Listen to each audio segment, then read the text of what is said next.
Ya se encuentra con nosotros aquí en el piso de Primero Noticias Santiago Polov, quien es doctor en Ciencias Políticas, un referente, un analista político realmente muy interesante para hablar sobre las elecciones de Brasil. Bueno, Santiago, bienvenido, muchas gracias por acompañarnos. Muchas gracias por la invitación. ¿Cómo se puede explicar este paso desde muchísimos años de liderazgo del Partido de los Trabajadores en Brasil a este primer resultado en las preelecciones presidenciales?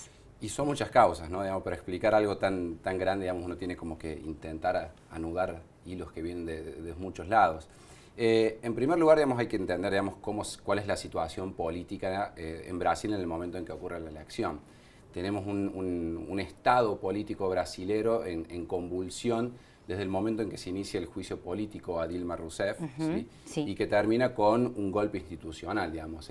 ¿Por qué golpe institucional? Porque no los motivos por los cuales se inició ese juicio político jamás fueron demostrados. En definitiva, lo que se demostró fue la voluntad política, digamos, del Parlamento, de los parlamentarios, de destituirla y poner, digamos, en carrera política, digamos, presidencial a su entonces vicepresidente Michel Temer, ¿no? Y un referente también histórico del Partido de los Trabajadores que se encuentra en la cárcel, ¿no? Exacto, esa es la otra situación de gran peso. Lula es el referente político máximo de Brasil y probablemente uno de los grandes referentes políticos del mundo. No hay que olvidar, digamos, que Lula da Silva está preso por una causa tampoco en la cual no hay pruebas y admitido por los propios jueces. Los jueces en sus fallos admiten no tener pruebas, pero admiten tener la convicción de que Lula es culpable, ¿no? Lo cual ciertamente como antecedente jurídico de jurisprudencia es ciertamente muy grave, ¿no? Y desde ese lugar, así todo, Lula sigue conservando una mayoría abrumadora, digamos, de intención de voto en todo Brasil.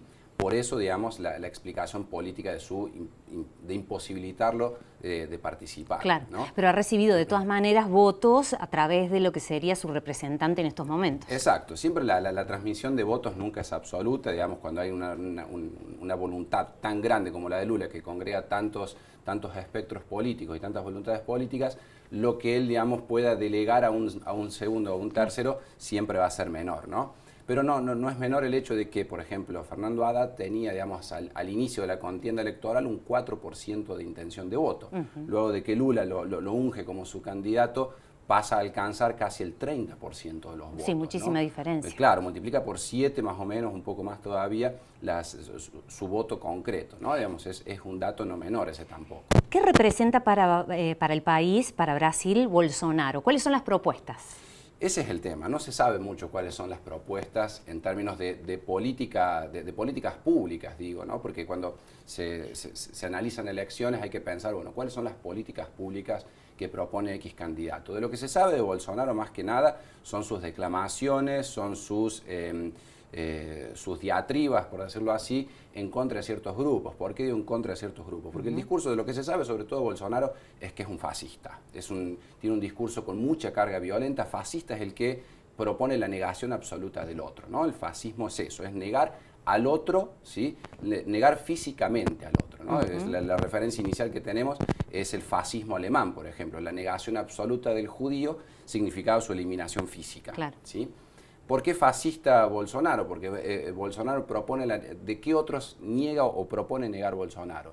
El discurso de Bolsonaro es en contra, concretamente, ¿no?, de la población negra brasilera. Él ha dicho, digamos, en declaraciones que los afrodescendientes son intelectualmente inferiores, en contra de distintos, en particular del género femenino. Es una persona que ha declamado, digamos, que el género femenino es ciertamente inferior al masculino. De cualquier manera, posteriormente a lo que fue el escrutinio en estas elecciones, él se refirió también a toda la gente, bueno, en este caso el voto femenino, ¿no? Agradeció el voto femenino. Claro, porque está eso, porque está bien lo que vos decís.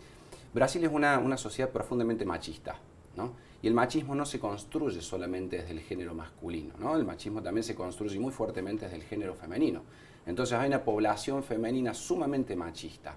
Te voy a dar un caso. Cuando Dilma todavía era presidente, ella manda a hacer una encuesta, ¿no?, sobre el impacto del Bolsa Familia, que sería como la asignación universal nuestra, ¿no?, en las favelas, en las poblaciones, los sectores más pobres de Brasil.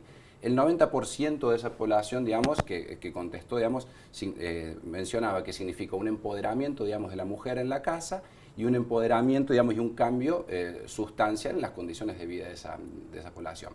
Y cuando le preguntaban por qué había, digamos, ocurrido esto del Bolsa Familia, digamos, por qué ellos habían sido receptores del Bolsa Familia, en vez de indicar que había sido por una política pública que reconocía, digamos, la necesidad, decían que era gracias a Dios, ¿no? Es decir, ¿qué es lo que quiero señalar con esto? Hay digamos, un corte en el sujeto quien analiza, digamos, que puede identificar de dónde viene aquello que lo favorece, ¿no? Claro. Y fíjate, probablemente mucha de esa gente que fue favorecida por el Bolsa Familia y mujeres y demás, ¿sí? Son las que ahora han votado, digamos, por Bolsonaro. Esto, ¿no? Es decir, bueno, estamos mejor con el otro gobierno, pero me niego a votar al otro gobierno. Claro. Una cosa media rara de explicar. Pero se explica por qué. Se explica porque estos discursos, como los discursos fascistas y violentos, encajan muy bien cuando la política pública está degradada. Brasil está degradada, claramente degradada, el sistema político brasilero, luego del juicio político, esta farsa de juicio político a Dilma, del encarcelamiento a Lula, de la presencia de tanto de Michel Temer y de las pruebas que tiene Michel Temer de su corrupción, que es monstruosa, es abrumadora las pruebas contra Michel Temer de corrupción, el Parlamento totalmente corrupto. Digo, es un sistema político ciertamente degradado. Y cuando la política es degradada, y es degradada en los grandes sistemas de poder, como los mediáticos, los económicos y demás, es campo fértil para que emerjan estos discursos con fuertes anclajes, ¿no? Anclajes fuertes de en un cuanto extremo, a la cultura. digamos. Exacto, un extremo, ¿no?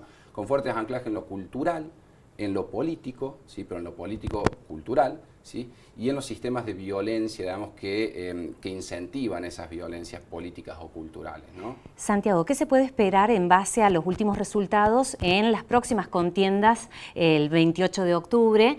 Y también, ¿qué le espera a la región? Digamos, ¿cómo se va modificando el espacio y la imagen de América Latina? Bien, en primer lugar, ¿qué se puede esperar de aquí al 28 de octubre? Yo creo que Haddad va a intentar captar lógicamente todo lo que es el espectro de centro-izquierda, izquierda y algo hacia la centro-derecha. ¿Por qué digo esto? Porque al neoliberalismo, digamos, o al sistema económico lo que le interesa, digamos, es dar previsibilidad a la economía. Bolsonaro no es una persona previsible, sus políticas públicas no son previsibles, entonces puede ser hasta un problema para el sistema económico, ¿sí? O parte del sistema económico que quiere, digamos, previsibilidad, ¿sí? En lo que va a pasar en Brasil en el mediano y en el largo plazo, para poder hacer negocios, es lo que quieren, digamos, los sistemas de negocios, ¿no? Y Bolsonaro no es una persona muy previsible en ese sentido, ¿sí? Sin embargo, eso no quita que haya otra parte del capital económico brasileño que quiera hacer negocios, siempre lo han hecho, IBM hizo negocios con Hitler. Pero ¿por qué digo esto?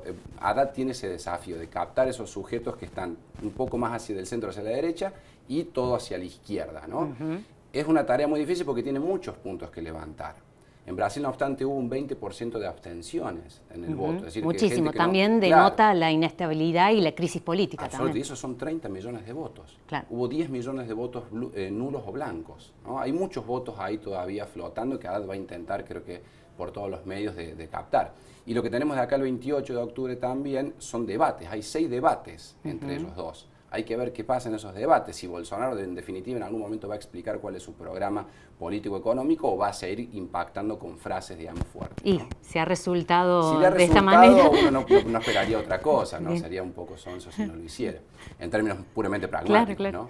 Y para la región sí, claramente, digamos, de ganar Bolsonaro, que es como que aparece como lo más probable, digamos, en términos en lo inmediato, ciertamente, digamos, América Latina significa para América Latina un retroceso absoluto en lo que son sus políticas sociales, en lo que son sus políticas de derechos humanos, en lo que son sus políticas de integración regional y demás, ¿no? Ya, digamos, los gobiernos de derecha en Argentina, si se suma Brasil, Paraguay, Ecuador, ¿no? Sí, claramente se están posicionando en otro margen, exacto, digamos. Ya es el otro espectro de la política, donde no solamente, digamos, la economía empieza a funcionar solamente para una minoría, sino también, digamos, la posibilidad de garantizar derechos a las mayorías, ¿no? Que es lo que va a pasar si el discurso fascista de Bolsonaro prende y esa violencia que contiene ese discurso se expande, digamos, ya a hechos concretos como puede ser la violencia y la agresión a las minorías sexuales, a las minorías raciales o mayorías también raciales de la población negra.